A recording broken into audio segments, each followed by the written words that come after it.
What were you both up to, sneaking away in the middle of the funeral?" Despite my angry shout, my son and his wife just smirked. "We couldn't stay at the funeral. We had to prepare for our move," they said. Upon closer inspection, I noticed the furniture had been swapped with theirs, and my belongings were piled up haphazardly near the entrance. "What's going on?" I asked, facing their astonished expressions. "Starting today, we'll be living in this house. It would be best if you, mother-in-law, went to a nursing home or something," Lisa said with a grin. "Are you serious?" I couldn't believe what I was hearing. "Yes, of course we're serious. Please retire and make way for us, old lady," my son added. I was shocked that they would do such a thing on the day of the funeral. But I quickly composed myself. "Fine then, do as you please," I told Lisa with a forced smile. It seemed my son and his wife had completely forgotten something important. "My name is Susan. I turned 51 this year. My pride and joy is my son, William. He's been kind-hearted since he was a child, and he grew up to be a fine young man who cares for his parents." After graduating from college, William got a job in a company in New York City, but for the first few years he was assigned to work in Nebraska. It was lonely to be apart from William, but for his growth, my husband and I saw him off with smiles. "Mom, are you and Dad doing well?" William would call frequently. "No health problems?" he'd ask. At first, William, who had started living alone in a new place, called us frequently. "Yes, your father and I are both fine. How about you, William? Are you eating well? Is work not too busy?" I'd respond, "I'm all right. Well, I eat out a lot, but I think of your cooking and pay attention to my nutrition. I want to eat your home-cooked meals, but I'll do my best here until I get used to work," William would assure us. My husband and I were relieved to hear our son's enthusiasm for his new job. But after a few months, William stopped contacting us as often. He could at least tell us if he's coming home for the holidays, even by the end of the year, I think. But he hadn't contacted us and didn't even reply to our emails. So in frustration, I called William's cell phone. "Hello?" A woman with an unfamiliar voice answered. Is this William's cell phone?" I asked. "Yeah, but are you a friend of Liam's?" the woman replied. "Liam." I was puzzled by the name. I heard William's voice in the background. "Lisa, who are you talking to?" Then Lisa, called by that name, answers William so that I can hear. "Hello," William finally answered the phone. "Oh, Mom, what's up?" Instead of scolding the woman who insulted me, William coldly replied. Confused, I responded, "Well, I was worried because you never contacted us. Are you coming home for Christmas? And is the girl who answered the phone earlier your girlfriend?" "Piss off," William said, using a word I had never heard him use before. "What?" I was shocked. I said, "You're pissing me off. Stop interfering in my life. It's so irritating," William yelled before hanging up. There was a time during his teenage years when he became cold, but I never imagined he would suddenly become so rude after becoming an adult. I stood there dumbfounded with the phone in my hand. Seeing my expression, my husband worriedly asked, "What's wrong? Did you talk to William?" I shared with my husband about the rude woman on the phone and how William had told me to piss off. "Maybe it's her influence, or maybe it's just him growing up. Let's leave him be for now," my husband suggested. Taking his advice, I restrained myself from contacting William. A year later, with almost no contact from William, he suddenly finished his rural assignment and called to say he was coming back to New York. As we waited for him at home, there was an unfamiliar woman standing beside our son whom we hadn't seen before. "William, who is this?" I asked. "It's Lisa. I'm marrying her," William replied casually.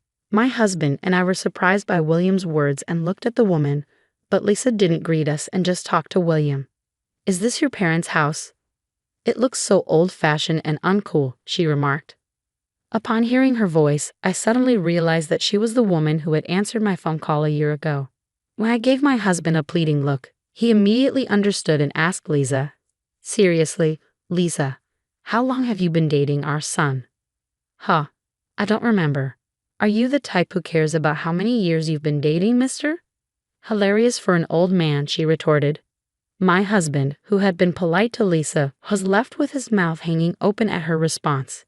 Instead of scolding her for her words, William just laughed along with her. "This isn't going to work out," my husband muttered, just loud enough for me to hear. I couldn't agree more.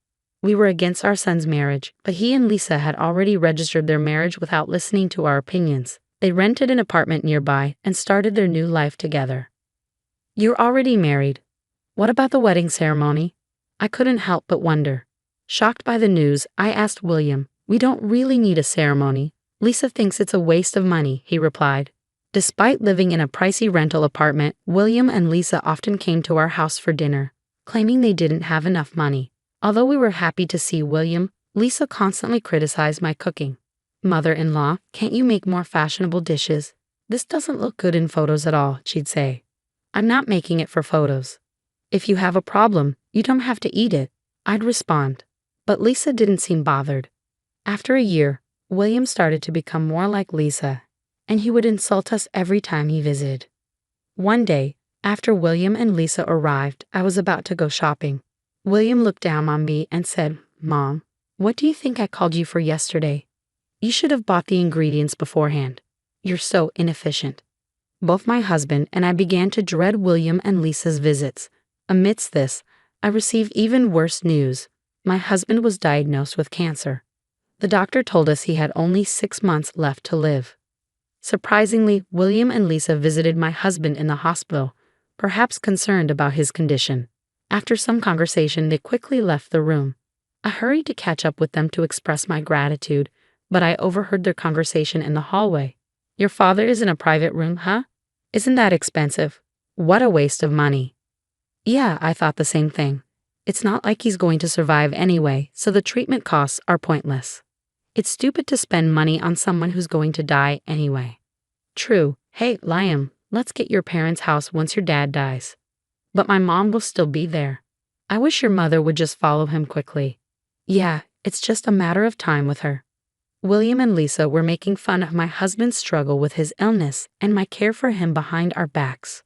I noticed my emotions were getting out of control, and I felt like I would lose my composure if I met them in this state. So I returned to the hospital room where my husband was waiting to settle my feelings for a moment. What's wrong? Were you able to express your gratitude to the two of them? My husband asked when he saw me. I relayed the conversation I had overheard in the hallway to my husband, who had been listening quietly, but I could tell he was trembling with anger. I can't believe they would say such things, he muttered, seemingly making a decision. I have an idea. The next day, my husband called William and Lisa into the hospital room. What do you want? We already visited you yesterday. William and Lisa appeared displeased to have their weekend interrupted. I want to talk about the inheritance after my death, my husband said calmly. At the mention of inheritance, Lisa's eyes lit up. Liam is the only son, so the inheritance should be his right. How much is it? As Lisa eagerly leaned in to discuss the money, my husband calmly told her, there are about $70,000 in assets in the bank. The life insurance beneficiary is Susan, so that will go to her. But I plan to leave all the bank assets to William. Lisa thought for a moment. Well, I guess it can't be helped that the life insurance goes to Mom. $70,000, huh? I thought there would be more. But then Lisa suddenly raised her voice. What about the family home? It's in a great location and the land is spacious, so it must be worth more than $100,000, she exclaimed. At Lisa's words, William also excitedly asked my husband, That's right, Dad. What about the inheritance of the family home? My husband spoke quietly. I'm going to put the house in Susan's name. After all, she's the one living there. Upon hearing this, William and Lisa strongly protested. What? That's not fair. Mom's getting the life insurance too, isn't she? The life insurance will mostly be used for funeral expenses and other costs, William argued. Even so, I'm getting the short end of the stick if I only get $70,000 and Mom gets a house worth more than $100,000. That's why I'm saying I'll give all the money in the bank to you, Lisa added. We don't need that petty cash. Forget about the bank money, just leave the house to Liam, they continued. My husband and I exchanged glances and nodded in agreement. Then my husband reluctantly told them, Fine, I'll leave the house to William and all the bank money will go to Susan. Is that okay? All right, William and Lisa celebrated with a triumphant pose. However, my husband continued, as I mentioned earlier, your mother is currently living in that house. Even if the ownership is transferred to William after my death, I want Susan to be allowed to continue living there. William and Lisa brushed off my husband's words in their excitement about obtaining the house. To make sure they understood, my husband reiterated the condition. The condition for William inheriting the family home is that Susan is allowed to live there while she's still healthy. William and Lisa, are you both okay with that? Reluctantly, they agreed. Yeah, we get it. Father-in-law is so persistent. Hearing their words loud and clear, my husband told them, all right, I'll make sure to include this in the will. William and Lisa left the hospital room in high spirits, discussing how to spend the $100,000 they had just received, without even saying goodbye to us. A month later, my husband's condition took a sudden turn for the worse. The hospital did everything they could, but they couldn't stop the progression of the cancer, and my husband passed away. While I was busy organizing the funeral as the chief mourner, William and Lisa were visibly restless. Even during my eulogy, they whispered to each other and quietly left the funeral home. They never returned after the funeral. When I got home, I noticed the lights were on. Feeling suspicious, I opened the door to find William and Lisa waiting inside. What were you two doing, leaving in the middle of the funeral? I exclaimed, but they just smirked. We couldn't be at the funeral. We had to prepare for our move, they replied nonchalantly. Looking around, I noticed that the furniture in the house had been switched with William and Lisa's. My belongings, which should have been in the room, were piled up haphazardly near the entrance. What's going on? I demanded. Lisa quickly interjected. From today on, we'll be living in this house. It'd be nice if you, mother-in-law, went to a nursing home or something. Are you serious? I asked incredulously. Yeah, we're totally serious. You old people should retire already, William added. Shocked that they would do such a thing on the day of the funeral, I quickly changed my attitude and smiled at Lisa. Fine, go ahead, do as you please. William and Lisa were taken aback by my easy acceptance. So you're really going to a facility? Lisa questioned. I'm healthy enough to live alone in this house. So I'm not going to a facility yet. For now, I'll just find a place to live until I settle down. I replied calmly. Satisfied with my response, the couple sent me on my way. 1 month later, I received a call from Lisa. Mother-in-law, she said urgently, a lawyer just called and said that the house isn't under Liam's name but yours. What's going on? Well, about that, I began, explaining to Lisa about the conditional will my husband had discussed with both of them. He told you both that the house would be under William's name as long as I was able to continue living there. Now that you mention it, he did say something like that to make sure there was no confusion later on. My husband made sure to include that in his will. He should have told you in the hospital room. But that doesn't mean we have to give it back. Under a conditional will, if the conditions aren't met, you lose the right to inherit, Lisa retorted. The moment you kicked me out of the house, you lost the right to inherit it. I replied firmly, recalling the conversation I had with my husband in the hospital room. I was furious that they had called my husband as good as dead. My husband was also quite angry at the two of them, making comments that seemed to wish for my early death. However, I had a faint hope that if I died and left William alone, he might revert back to his kind self. If I could continue to live peacefully in our home, even after my husband's death, I was willing to let the ownership of the house go to our son. So I held on to that glimmer of hope.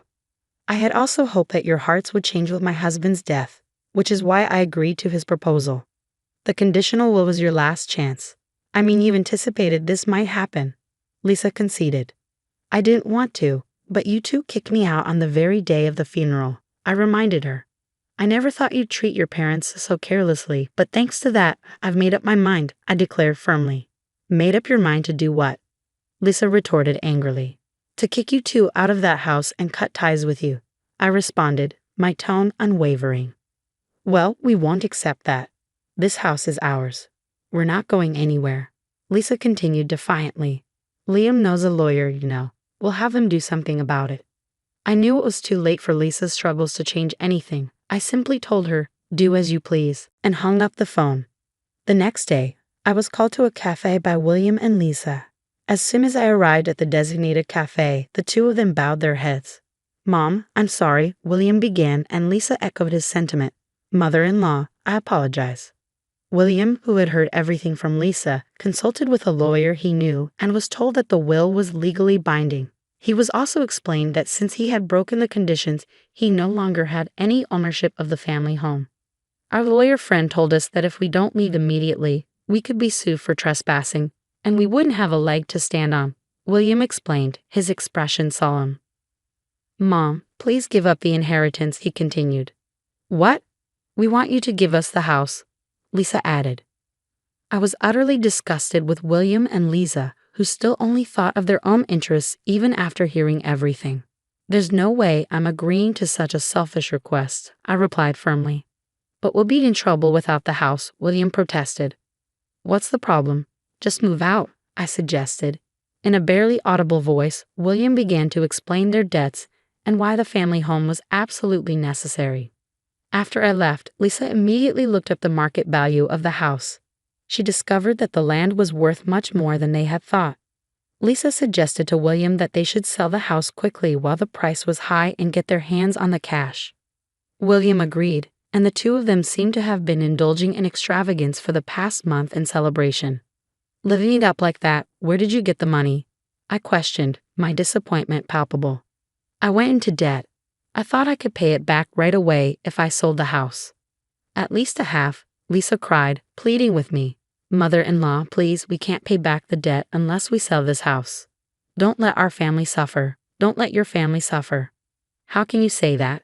I answered indignantly. You two are calling my husband, who was fighting his illness, a failed death and wishing that I'd die soon, weren't you?